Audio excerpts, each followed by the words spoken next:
بسم اللہ الرحمن الرحیم۔ شروع کرتا ہوں اللہ کے نام سے جو بڑا مہربان نہایت رحم کرنے والا ہے۔ سیدنا ابو کبشہ رضی اللہ تعالی عنہ سے مروی ہے کہ رسول اللہ صلی اللہ علیہ وآلہ وسلم نے فرمایا، دنیا صرف 4 افراد کے لیے ہے۔ نمبر 1، وہ آدمی جس کو اللہ تعالیٰ نے مال بھی عطا کیا اور علم بھی، اور وہ ان کے بارے میں اللہ تعالیٰ سے ڈرتا ہے، صلہ رحمی کرتا ہے اور اس سے متعلقہ اللہ تعالیٰ کے حقوق کو پہچانتا ہے، یہ آدمی سب سے افضل مرتبے والا ہے۔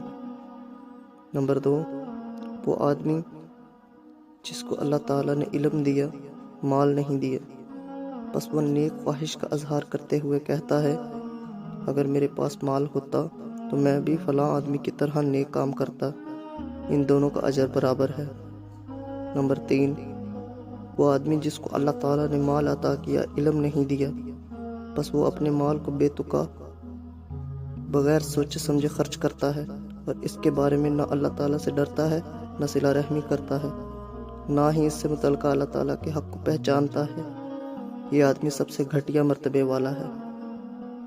نمبر 4، وہ آدمی جس کو اللہ تعالیٰ نے مال دیا اور نہ ہی علم دیا، لیکن اس گھٹیا آدمی کے کردار کو سامنے رکھ کر کہتا ہے، اگر میرے پاس مال ہوتا تو میں بھی فلاں کی طرح کے کام کرتا، یہ اس کی نیت ہے۔